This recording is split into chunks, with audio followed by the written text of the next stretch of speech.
reminds me of how sometimes we hear something like in a class or in a book, and it kind of floats up in the sky of our mind. It's interesting, but it's not really like part of who we are, part of our personality, part of our thoughts. Right. But over time, if we keep hearing this, if we keep coming back to it, if we live it a little, if our hearts start to open, it's like that truth starts to rain down on us, like it sinks in, and then something grows. It actually feeds us. I've actually experienced this, on my bhakti path. There are things I knew a few years ago, but I didn't really deeply know them. Right. They hadn't like descended to the heart yet. It took some humility. It took some pain or the breaking or cracking of myself in the material world. It took some. It's maybe a season of life.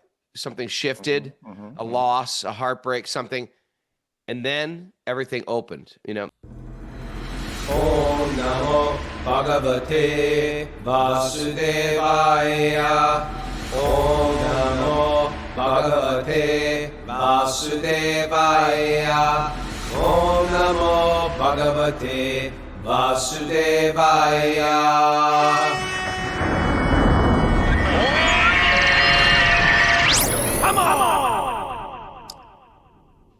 Live from Super Soul Farm, this is Wisdom of the Sages, a daily spiritual podcast with your host, Raghunath and co-host and senior educator at the Bhakti Center in New York City, Kaustubha. Welcome to the show. Today is June 13th, 2025. What episode we got here today? 1625. 1625, Miss Mara. Is it 25 or 26? 25. 25. Yesterday was supposed to be 1625, but we canceled the show. We canceled the show yesterday. Sorry about that. I'm at the Berkshire Yoga Festival today and yesterday. It was fun. We had all the Alachua boys there, and we did big kirtans. It was just so nice. And, the yoga community just appreciates a bunch of young kids playing, not just like random instruments, although they'd appreciate them doing that, but playing the instruments of kirtan and doing mantras, and they were all just sort of fascinated and clapping and gave them a lot of love. It was really, really nice yesterday. And I'm going to be there again today. And today there's a lot of stuff going on in New York City. Kaustubha, you want to mention any of that? Oh, there's a big kirtan going on in Tompkins Square Park, right under the tree where it all started, Yeah. So that's, I think that begins at 11, goes from 11 till 3. I think then there's in the evening, there's kirtan in Times Square also. Yeah, So tonight, Times Square kirtan. Super cool, super exciting. Yeah, and tomorrow's Rath Yatra. We're looking forward to seeing everybody at our Rath Yatra table. And there's no show tomorrow, also, we should mention. I think show. Sunday as well. I think we go ahead and say Sunday because it's going to No show Saturday and Sunday. It's a little. Yeah. Let's get it. We'll be back out on Monday. Yeah. All right. Also, today's Tell a Friend Friday, so check out the Sage community platform and share a video promoting Wisdom of the Sages. Like and share it on social media to help spread the word about our incredible community. We got an incredible community. We do. I realized that yesterday. It's how we grow. Community is how we grow. Depending on the community, I guess. Community can also get you arrested, but you gotta. We have a carefully selected, inspired community, and I'm grateful. Thanks to everybody who supports us. If you want to be a monthly contributor, go to wisdomofthesages.com. And monthly donation, you keep this boat floating. Thank you, everybody that has done it. And let's get into our nugget. Okay. This is from Henry Ward Beecher. Who's got some backstory on Henry Ward? I do. Tell us. He was an American Congregationalist clergyman he was born in 1813. He passed away in 1887. He was a social reformer and speaker known for his support of the abolition of slavery, his emphasis on God's love, and his 1875 adultery trial. Whoop. Oh. Sometimes everyone perked up when I said that. Huh? I said emphasis on God's love, and everyone was like, "Yeah, whatever." It's 1875 adultery trial. Whoa! Apparently, it was like the adultery trial of the century or something like that. Adultery is So with someone other's wife, or is that it? That's Yeah. adultery. Yeah. Yeah, it's not a good thing to do. But his rhetorical focus on Christ's love has influenced mainstream Christianity throughout the 21st century. But did it influence him? Raghunath, You know what? We can't look at we people's don't know what their lives are trip ups. like. We don't know and what was going on. It could have been a cut 'em horrible, some slack. stressed marriage. It could have been just like, I'm really serious about this stuff, but I'm a little lusty. Sometimes that happens too.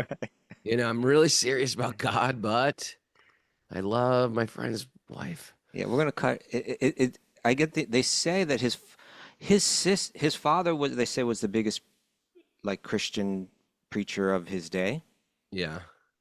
and his whole family were like real influential people. His sister is the one that wrote the book Uncle Tom's Cabin. Oh, all right. Yeah. Her name was something Beecher or something. Beecher Ward, Harriet Beecher. No. Whatever it was, there was a Harriet Beecher in there. Tubman, you're thinking. Harriet sounds like an old name. That Yeah. Harriet Harriet Beecher Beecher Stowe. Boom, I got that.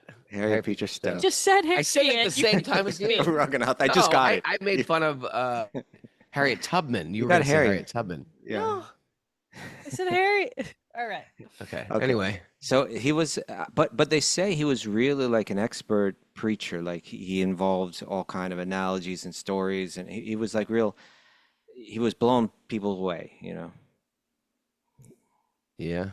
So here we go. Let's see Until what the it very end. says. Then he blew us all away. It was like, what? Anyway, you know what? It happens. And They you know say what? he was sending guns.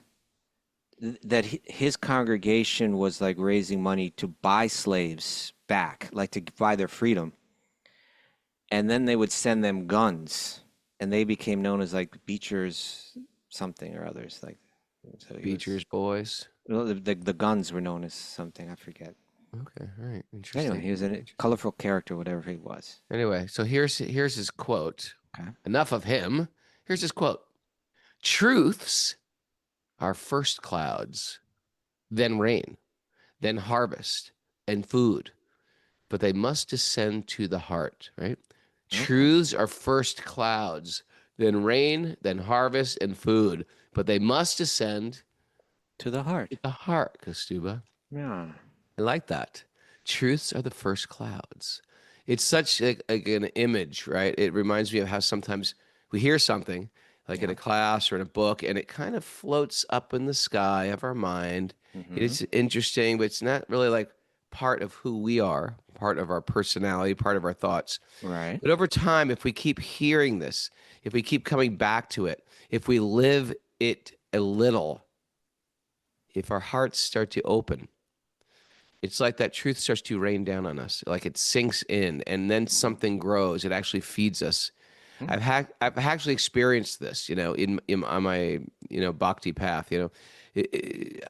There are things I knew a few years ago, but I didn't really deeply know them. Right. They hadn't like descended to the heart yet. It took some humility. It took some pain or the breaking or cracking of myself in the material world.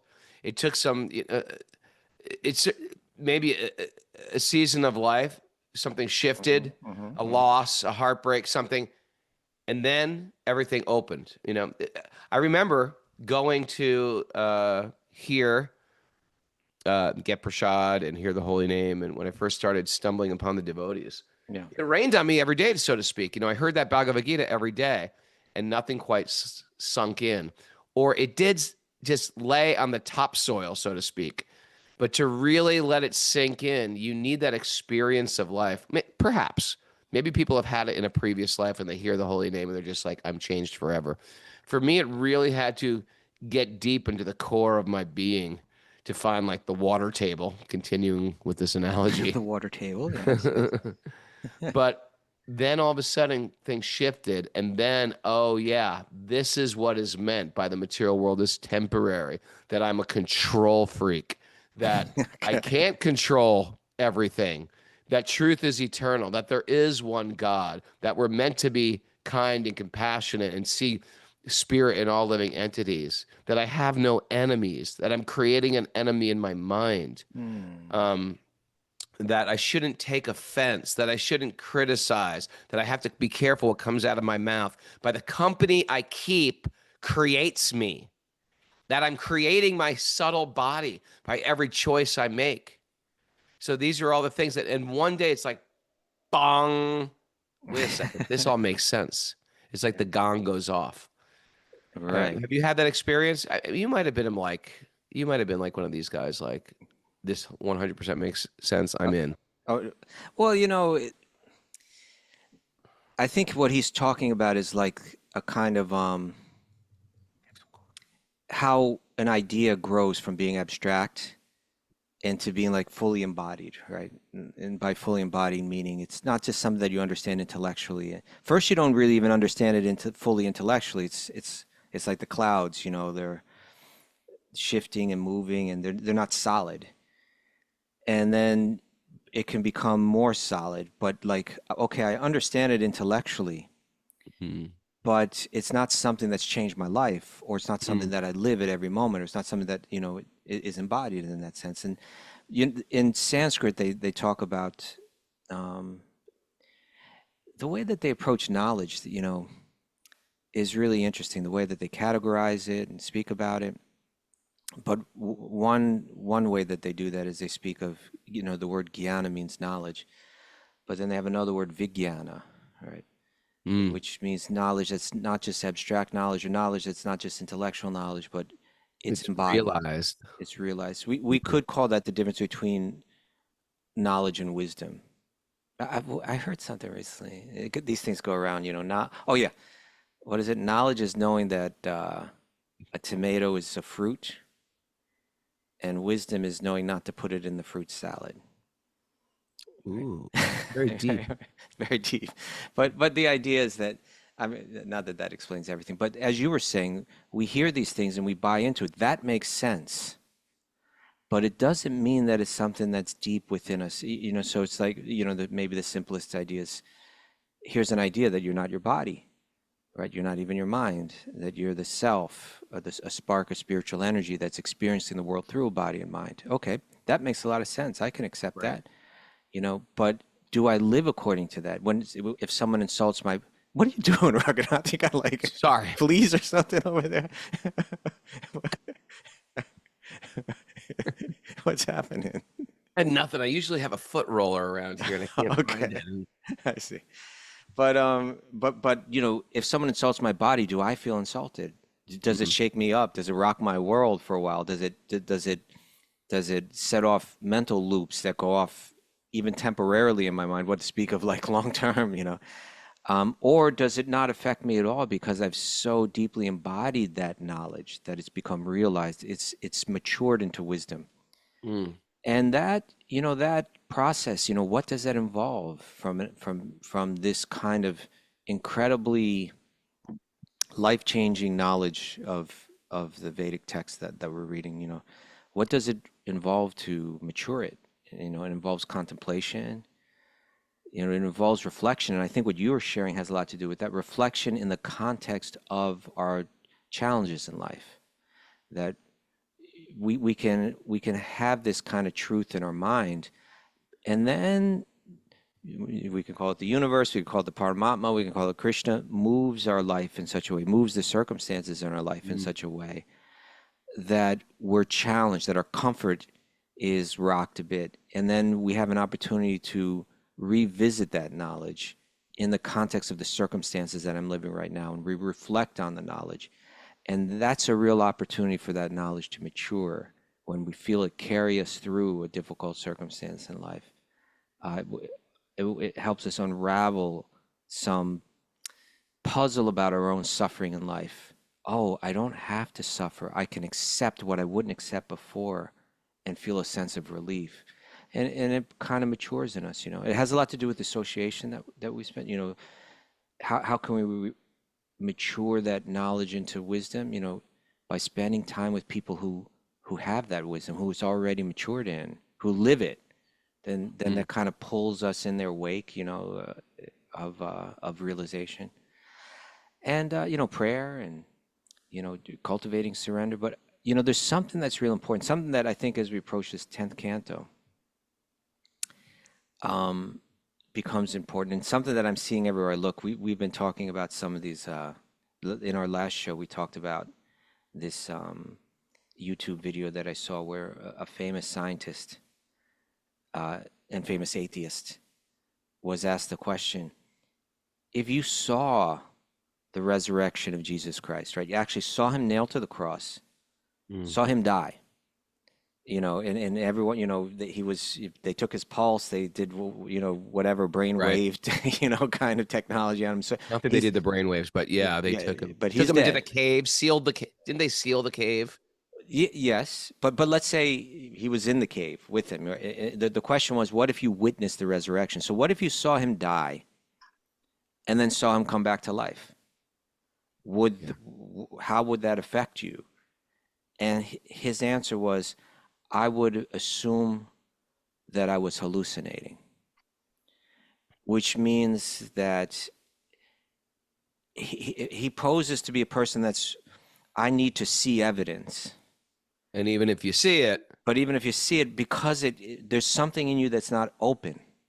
I'm not open to the idea that there's a being that's capable of transcending the laws of matter as I understand them. Why? Can you examine why? Can you go into your own heart and examine why is that? Why do you have such trouble with that idea? And if you have trouble with that idea, maybe it's blocking your and by the way, I'm not talking about the resurrection of Jesus specifically, but what I'm saying is he's got a truth blocker there, right? Where he's saying certain evidence I won't accept, even if it's right in front of my eyes, because it contradicts an idea that I'm not comfortable with. And I think that's something that we all need to examine. I had a meeting yesterday. It was Sri Prahlad Prabhu and Veerbhadra Prabhu and myself with Raghunath Swami. And we're just, it was the conversation was going in different places, but at one point, Vera said something. I wish I remember exactly how he phrased it, but it had to do with personalism. And, really, it's such a fascinating topic that what personalism, generally I think when we use that term, we just talk about someone that we speak of it as like the realm of interaction with other people. right. And all that involves. And when we talk about it theologically or philosophically, we talk about it as, can I conceive of God as a person, or must God either not exist, or must God maybe exist but not be a person that I have to deal with? Because there's vulnerability involved in personalism, right? That now I have to relate to another person. What to speak of that person has these omni attributes, right? All powerful, all knowing, et cetera, et cetera. That's really vulnerable. Apparently, I'm going to become very vulnerable in relationship with that person. I block that truth, right? I block out the idea. I won't open myself up. I won't let that truth nourish me or grow in me or mature in me. And what Vera said was, it had something to do with like our suffering in this world, and that it has so much to do with impersonalism, being unable to face that vulnerability and work through it to actually experience what joy is, and what true joy is, true happiness, true love is, which is really the whole point to all this, So we suffer in life, and then it makes us a little harder. It makes us a little bit less, we try to be less vulnerable. We become lonely, isolated, alienated. And I think that stuff's rampant in society, But Bhagavatam, what it's showing is like what Vyas did in his vast literatures, like including the Upanishads, which are just so full of knowledge, so full of insights into life. They helped us understand a lot about what we're not. You're not your body. You're not your mind. Okay, I am spirit. But what does, and I should seek liberation, right? I should seek freedom from the influence of the material energy. But what does liberation look like in its fully blossomed form?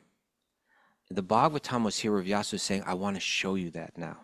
Right? I want to show you that liberation isn't just escape from the sufferings of the material realm.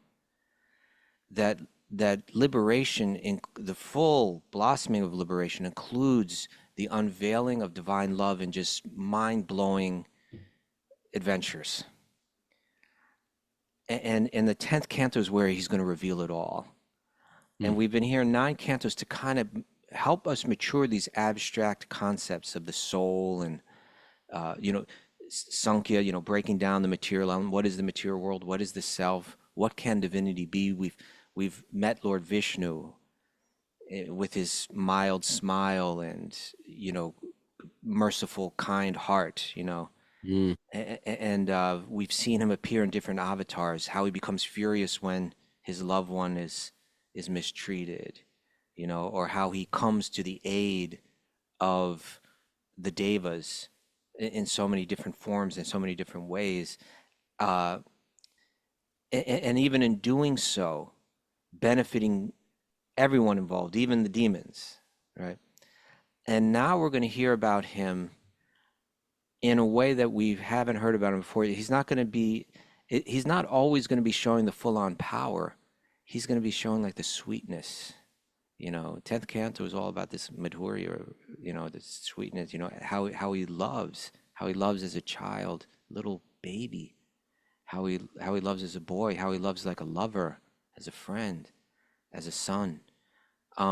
It's going to require us to open up the heart so that, it's not just knowledge anymore, but it's something that we can begin to feel, right? 9 cantos, a huge work. Everybody that's been with us for like the 5.5 years or so that we've been doing this, or that's read Bhagavatam up to this point, it's a huge master. My God, what a work it's been so far, but it's all been building up to this 90 chapters on Krishna's life. Can we open up our heart? Can we face our own insecurities or our own fears about personalism? And can we at least open it, not like this, scientist who, even if he saw it right in front of his face, I'm not willing to open up to it. Has what we've read so far opened us up to the idea that maybe it makes sense that the absolute should be personal, unlimited, right? And unlimited means encompassing everything. He's got his impersonal feature and he's got his personal feature. And can it be that even though that personal feature is all powerful, that it's not a threat, but actually it's like a shelter, actually it's like a joy, and that's meant to be revealed here as we open up. So the demigods are offering their prayers now, and they're saying, you can't be understood. We're going to read today, you can't be understood in a mechanical way. You can't be understood just through the senses. It requires devotion. It requires opening up, and approaching you in a vulnerable way. So we're back on the Śrīmad Bhāgavatam. Let's do the prayers first. Dive in. Yeah. Narayanam namaskutya naram chaiva narottamam devim saraswatim vyasam tato jayam udirayat. Before reciting the Śrīmad Bhāgavatam, which is our very means of conquest, one should offer respectful obeisances to the Supreme Lord Narayan, unto Narayan Rishi, the supremmost human being, unto Mother Saraswati, the goddess of learning, and to Srila Vyasadeva, the author. Nasta prayesha badreshu nityam bhagavat sevaya bhagavatama shloke bhakti bhavati naishtiki.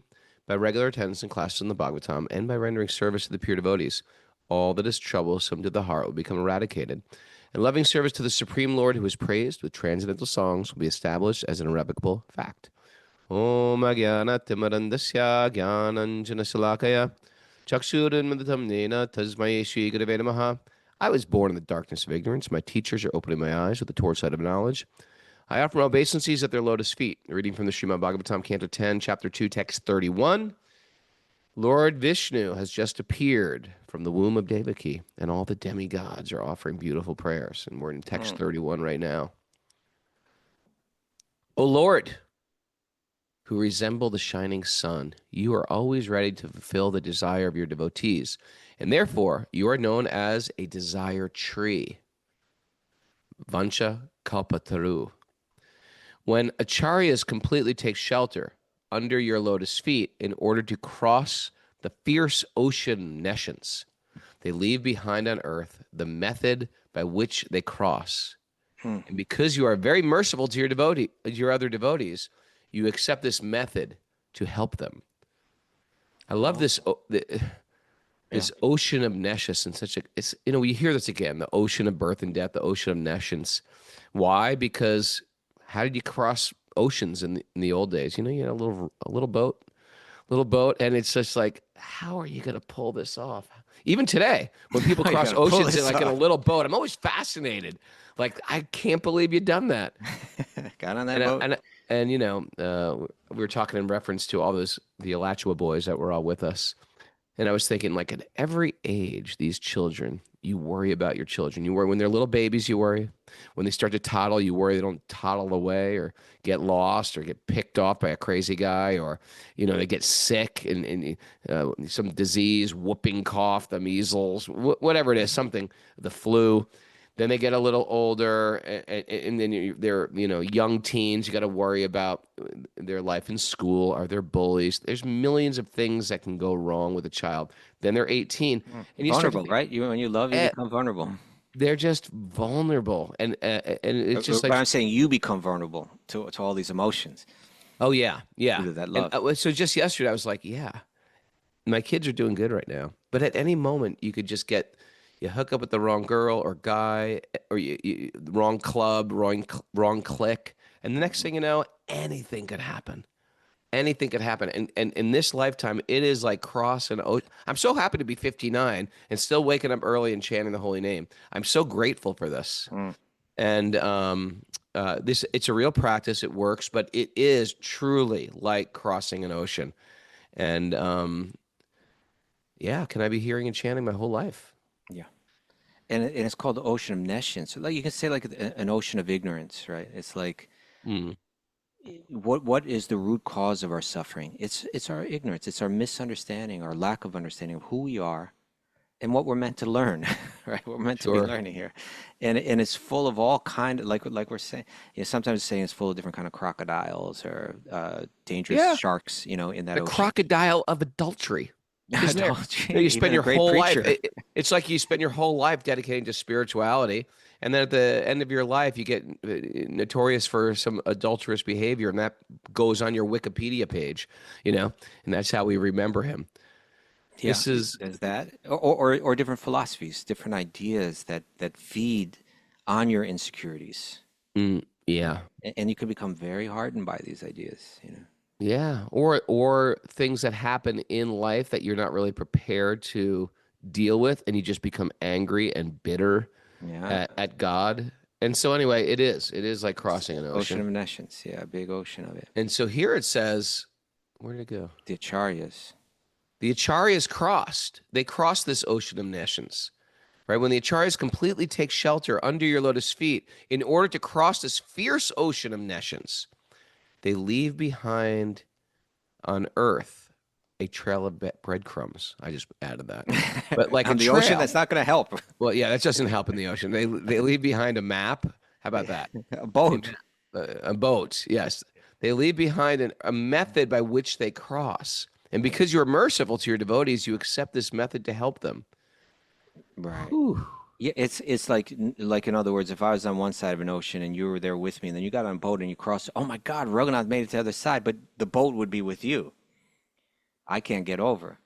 But Right. it's saying here, this path of bhakti is so nice that it's a boat that helps you cross the ocean of nescience, and we can watch the acharyas, right? Acharyas. It Mhm. means achar means one's behavior, and acharya is a name for a teacher that lives the life. So it's Lives the demonstrated in their behavior. it's Hmm. demonstrated in their behavior. And so when it says they take shelter of your lotus feet, it's saying that it's talking about the path of bhakti. And it's saying that those acharyas who walk that path of bhakti, they cross that ocean. The path itself of bhakti becomes the boat by which you can cross the ocean of ignorance, the ocean of suffering. But the unique thing about it is it's not that they got the boat over there with them on the other side. The boat is still here for us to somehow, it's special in that sense, is that it's almost like by crossing, they're building our own boat because we can see Right. the path so clearly. Now we can get on that path ourselves and go ourselves.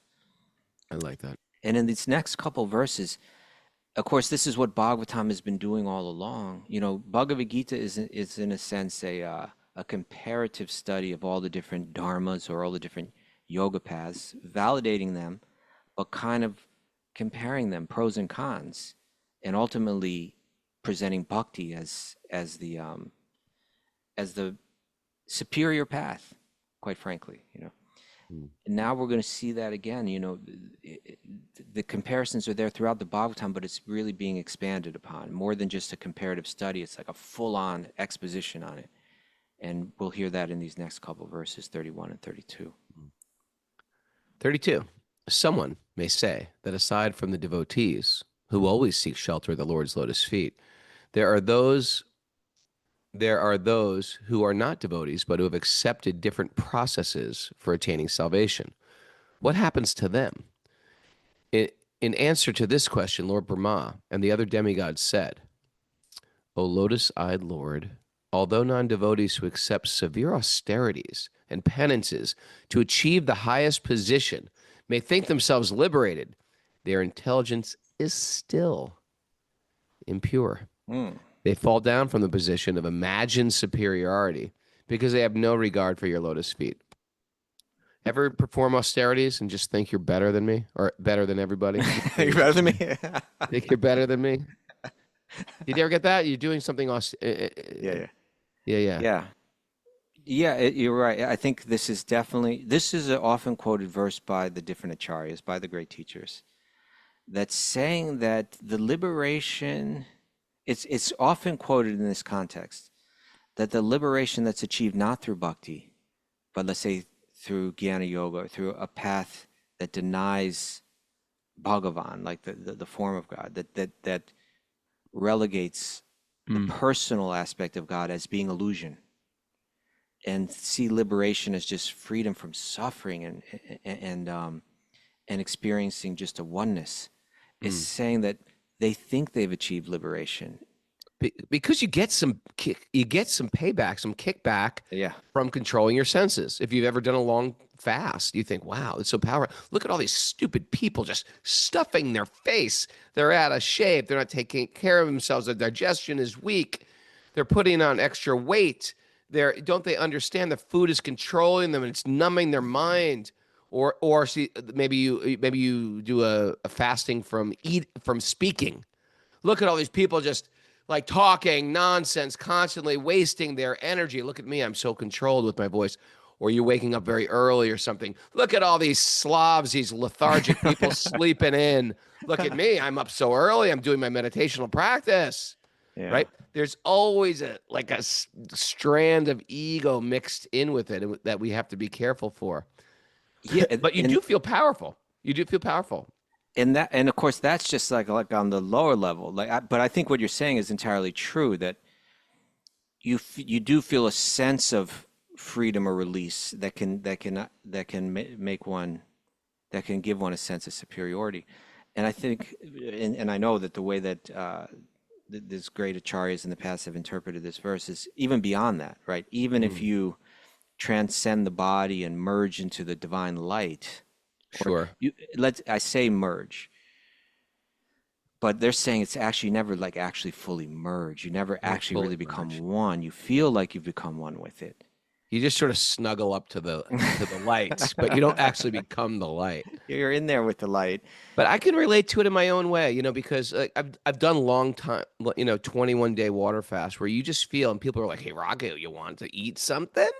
And you're just like, Fool. "No, I'm fine. I'm not operating like on you." such a higher vibration that your veggie dog does not entice me, my friend." You feel like you're not I'm getting granting you pulled. that, Raghunath. I'm granting you that. I know there's higher ways to feel that freedom from pain, but that is one of the ways. You're no longer controlled by your tongue, no longer controlled by your belly or genitals. It's like a type of freedom that you never had, and then you're witnessing the world being tortured by those things. Right. But of course, here it's saying to achieve the highest position, right? So I think they're conceiving of the merging into the oneness, or the feeling of being merged with the one. I know. Well, I'm saying that I was also feeling that merge. Were you? Of course. Because you're no longer getting pulled by your senses. Okay, but I don't think that. I think this is talking about. Okay, I've tried to make my point. I mean, I'm sure if all the senses are expertly controlled, and you're sitting in meditation for a long time, there's probably a higher a higher feeling of It might be of higher than the bliss, one that you might were be. experiencing from your 21-day water fast. Is it possible? Yeah, it probably Okay. gets sweeter and sweeter and sweeter. Well, here's in the commentary Prabhupada's writing. Aside from devotees, there are many other non-devotees known as karmis, gyanis, and yogis, philanthropists, altruists, politicians, impersonalists, voidists. A There are many voidist. varieties of non-devotees who have their respective ways to liberation, but simply because they do not know the shelter of the Lord's lotus feet, although they falsely think they have become liberated and elevated to the highest position, they fall down. Right, okay. Now let's hear this next verse. Well, wait. Oh, Got a well, question for you well, though. yeah. Well, But devotees fall down also. you know what? That's right. So, you're saying, okay, you dumb Buddhist, you believe in nothingness.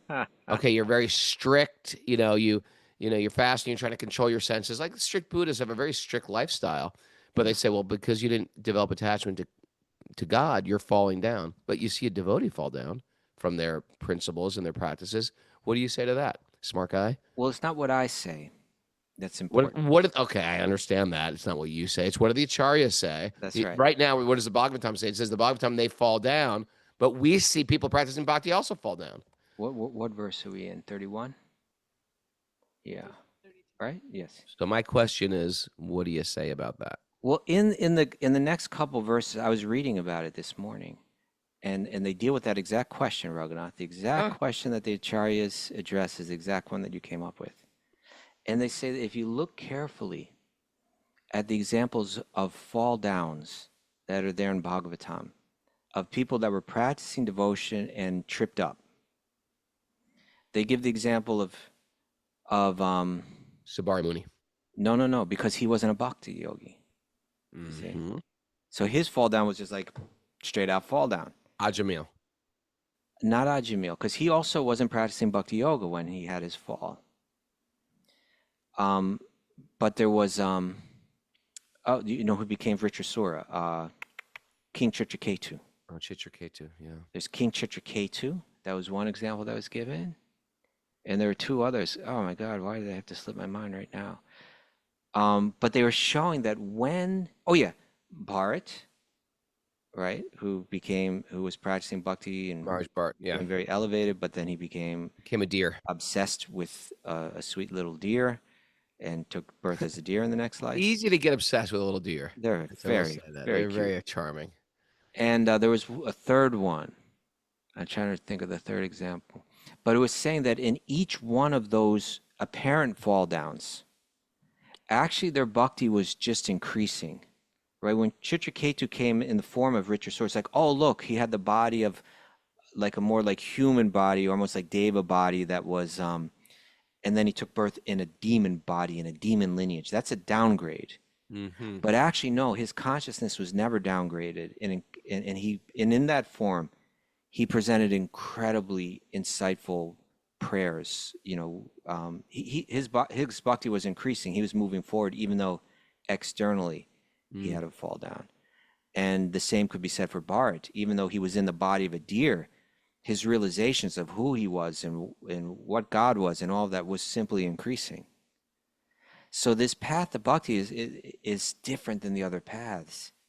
You actually don't fall down. There's that incredible verse from the 11th canto.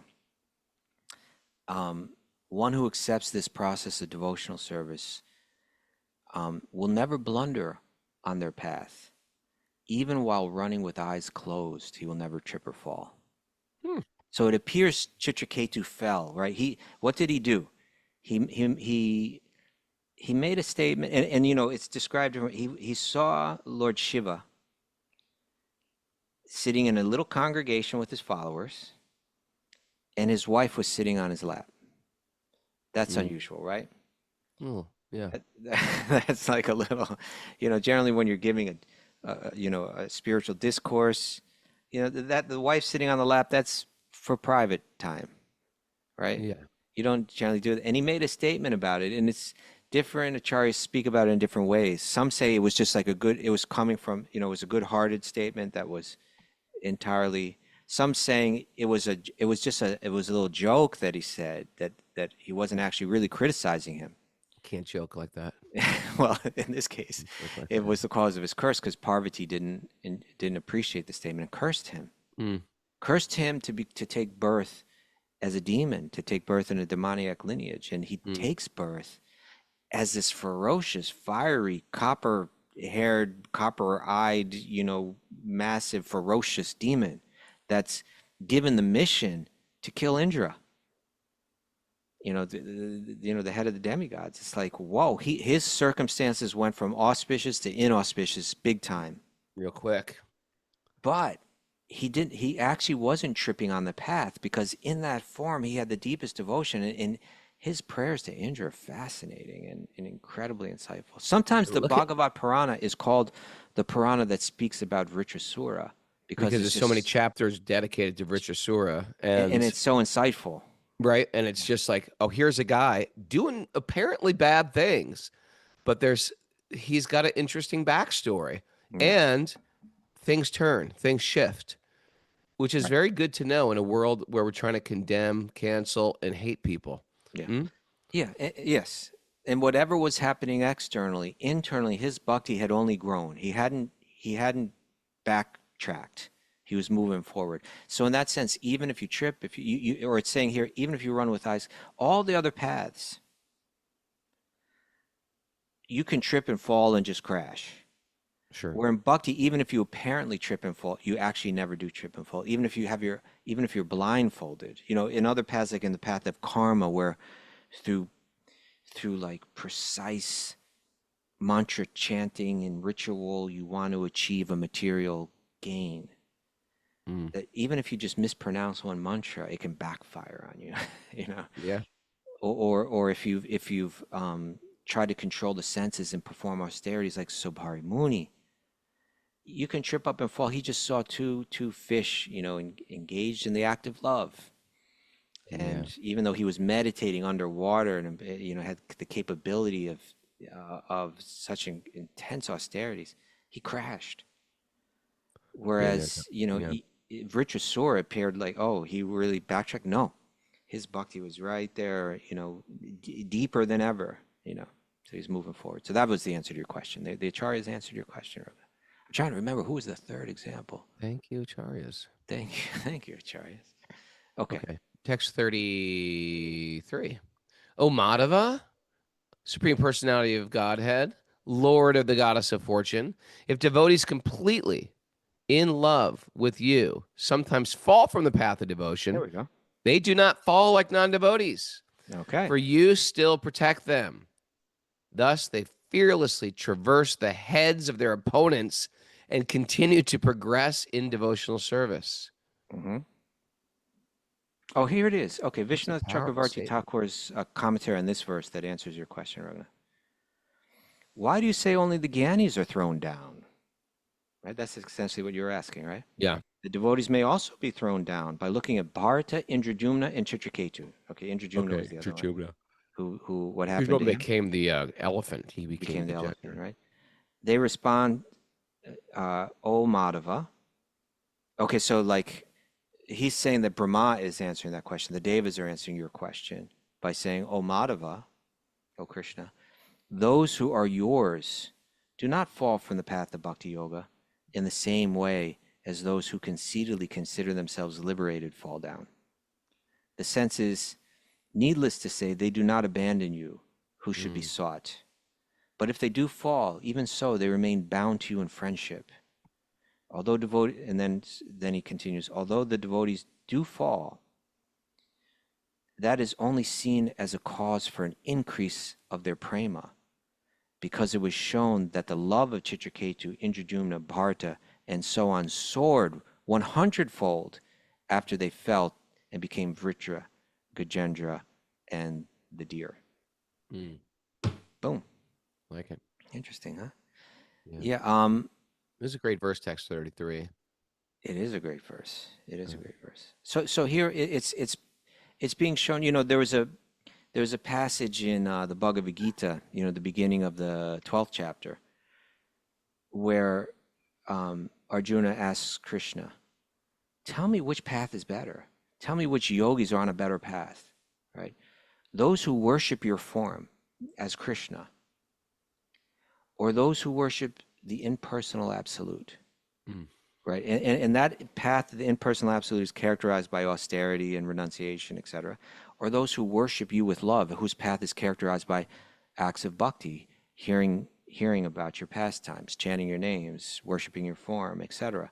Which path is better? And Krishna, he's real straightforward about it. He says the path where you worship the impersonal absolute is very, very difficult, constantly, it's very problematic. And if one follows it really in the right way, then they will eventually come to me, right? But those who take shelter worshiping my form, I'm the quick deliverer. I'm right there for them. Boom, it's quick. It's like direct. It's like you get the benefit of all of my help. Care. Yeah.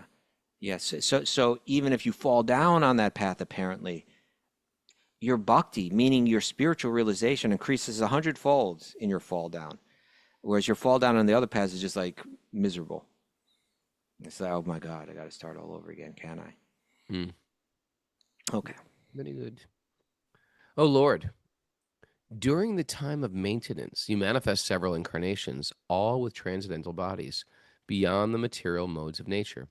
When you appear in this way, you bestow all good fortune upon the living entities by teaching them to perform Vedic activities such as ritualistic ceremonies, mystic yoga, austerities, penances, and ultimately samadhi, ecstatic absorption in thoughts of you.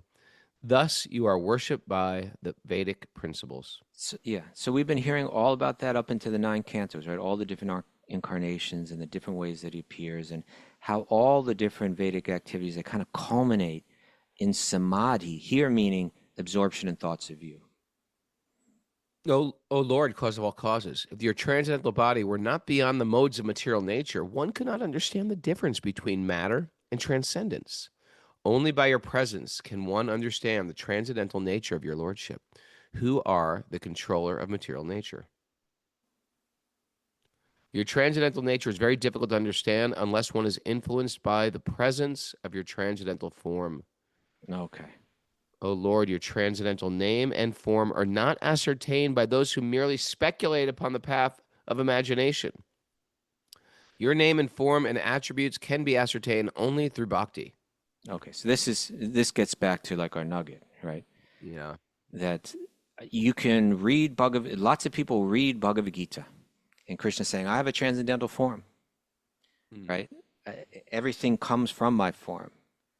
There's no truth superior to my form. And they'll read that and they'll explain it away. They'll say, oh, it's not Krishna that one is meant to worship, but the dark unknown within, something like that.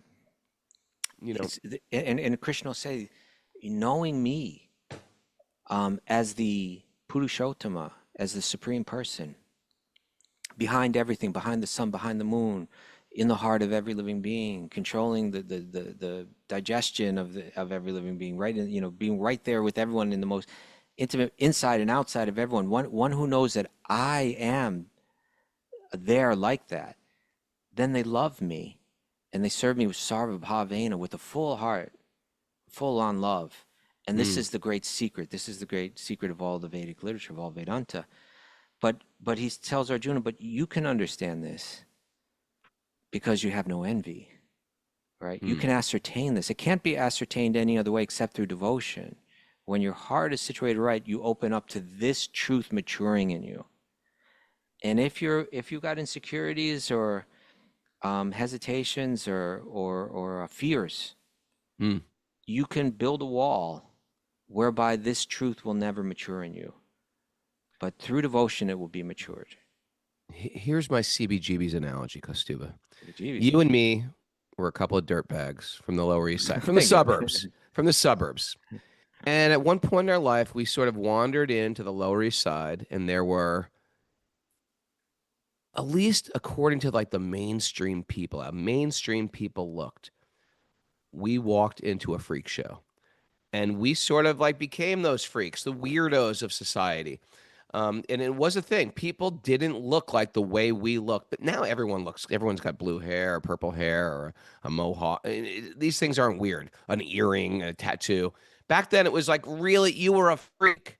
And that was our community, a community of freaks. And even at first for myself, I was a little scared to go into the CBGBs.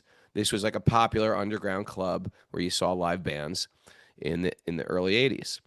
So we walked into that club and we didn't understand it, but soon we realized just like, oh, okay, these aren't like murderers. They're just people listening to funky music, dressing in absurd ways Maybe a because they few just want murderers. maybe a couple murders, but they just wanted to stand out, be different, find themselves. And it was just sort of like not follow any customs or rules. And then, of course, their dancing was slam dancing, jumping off stages. And that was a very unique pocket of the world, especially in Manhattan. And Manhattan had a whole section where people from all over the suburbs and stuff would come to this section. And it was not really understood. And I remember one time the Village Voice, which was a big newspaper, they had it on the cover.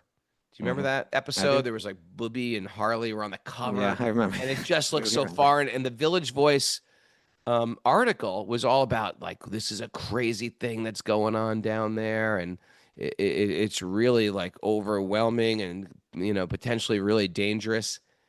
And when we all read it, we all thought, you guys don't even get it. It's not like that at all. It's actually completely different. It's just like a different, unique community. So you have to open yourself up to it. You have to become devoted to it to understand it. And as you devoted yourself to it, you realize, oh, I know this guy. Sure, this guy's got, mascara on and spiked hair and wearing a crazy shirt or a necklace, but you realize he's like actually a nice person. I just never talked to him. I just was too scared off by his appearance. I judged a book by its cover. But now, because I'm devoted to this, I'm learning to be a little bit more accepting, understanding, and I get to know these people. In the same way, Krishna, if you read the Gita, it's like, oh, this is a wise book. It's a book of philosophy and etc. and great, interesting stories. Just like if I read a book on Stoicism or a book on, great quotations by the Greeks, etc. But actually, Krishna is actually a being, a being that reveals himself to you as you become dedicated to him. It's not just a book of wisdom. It's a book of understanding God as a being, as a person, as a reciprocating lover. And because that was always sort of kept out by translators, because they themselves weren't, right? Like, we didn't go to CBGBs to get good fashion tips, although you could get interesting fashion tips going there. It was that's not why we were translated. there. We were devoted to the music and the culture and the people, and it revealed itself to us. Krishna reveals himself as a lover, as a person, by coming devoted to him. And previous authors, translators, and academics didn't have that taste. And therefore, they couldn't do you. They just had an external understanding of the honey jar without opening the cap and tasting the honey. I got you, Raghunath. It's, in the beginning of this text, this conclusive, ultimate, text of Vyas, the sages in Naimisharanya, they're asking Sutta Goswami about, what leads to the highest good, what gives complete satisfaction to self, what's the most beneficial thing for mankind, and he's saying it's bhakti. And then he says this. He says in this verse 10 of the second chapter of the first canto, he says, life's desires should never be directed towards sense gratification. One should desire only a healthy life for self-preservation, since a human being is meant for what? Well, what is life meant for? When you become a human being, you got a human body, what are you meant to do with your life? It's meant for inquiry about the absolute truth. Nothing else should be the goal of one's works. So then what is the absolute truth, right? Can I open myself up to whatever that possibility may be? And he answers the question by saying, learned transcendentalists, the ones that really understand, who know the absolute truth, call this non-dual substance Brahman, Paramama, and Bhagavan. So he's saying straight out that the conception of God as a person is not just an idea. It's the truth. It's the absolute truth. And it's the ultimate absolute truth in an ascending ladder from Brahman to Paramama to Bhagavan. The most complete understanding of the absolute truth is God as a person. And now we're getting to the 10th canto. And just like you're saying, you won't understand it unless you actually open yourself up to it. And that means opening yourself up to the possibility that this could be truth, with all of the, with the vulnerability to say, with whatever that entails. And Vyas is, what he's trying to show is, if you do open yourself up, you're not going to see a tyrant when you get there. you're going to see the sweetest conception of another person that you've ever conceived of. All the sweetness that you see in anyone else is you found its origin here in sweet baby Krishna. You can read lots of Bhagavad Gitas, but you won't fall in love with Krishna unless the purport and the person translating them is a lover of Krishna. You'll just learn interesting truths about life. Yeah. And Krishna will represent something, but not a reciprocating lover. Thank you, Raghunath. Thank you. Thank you, sir. Thank you. Ready for some takeaways? Are these going to have anything to do with adultery, marriages? No, I left all Probably. the adultery out. Come on, that's a fun. Come on. All right, what you got? You need experience of life for truth to sink in. And adultery. Raghunath, you What? don't need adultery for You that. don't need that. The company I keep creates me. Okay. Knowledge matures to wisdom. Hopefully. You could put adultery at the end of all these sentences. You could, Raghunath, but But You we don't need won't. to. We won't. Okay, let's try. the Let next one. truth nourish us and help us grow. away from adultery. Away from adultery. Open yourself up to truth and be vulnerable to sweet baby Krishna. But do not be vulnerable to adultery. Yeah, because it happens. See, we got to just put the positive spin on it, Mary. Yeah, there you go. Beware of the superiority that comes with doing austerity. As beware of adultery, too. See, Kaustubha's going with this more than I was. No, he's good. But I'm doing it the other way. You were like almost saying it was like a good thing. No, I wasn't. You sure? What? What was the first one you said? What? Vritasura didn't backtrack. No, he kept moving forward. Away from. Away from Adultery. adultery. Bhakti yogis don't trip and fall, even when it appears so. Even if There's a case of adultery? Open the cap and taste the honey. Okay. You're careful on that one. Yeah, yeah. Unless it's adultery. don't taste the Unless it's honey of adultery. Unless it's adultery. Is Yes. Thank you, Mara. And there's no. Adultery is bad. get in the bhakti boat to cross the ocean of nations. Oh, there. All aboard the Bhakti boat, your captain. Across the ocean of adultery. Thank you, Kaustubha, for joining us today. Welcome. We are going to be joining. Please come join us at the Wisdom of Sages table tomorrow in New York City. We're going to have T-shirts and hats and beanies and kirtan and new T-shirts. The one that we put up on the board, and people are like, oh, I would get that one. Well, we'll see if you get that Well, one. we're going to see if you're going to get it tomorrow because we've got a few. And also cookies. You want to bring some cookies, hand out prashad, make some vegan cookies so everyone can eat them. And offer them with love and give them out. We want to see all our peeps, all our community coming together singing songs. Rain or shine, we're going to be there singing songs. Looking forward to it. Get those Alachua boys to join us in the kirtan. What's the Wanna weather come look sing like? with us? Has anyone What checked does out the weather look like? I haven't checked. Mara says rainy. Really? It rained once and it was awesome. Sometimes it rains just before it to clean the street. Nityananda Chandra says, I'm taking your speakers to the cart right now. Nityananda, do you have any mic stands? Please let me know. Any mic stands? You know what? I can't find a mic stand. Rain is in the morning. Okay, that's when Kaustubha's at the table. See, that's the way. It's always like that for Rath Yatra. You know why? Lord Jagannath is the sun rising.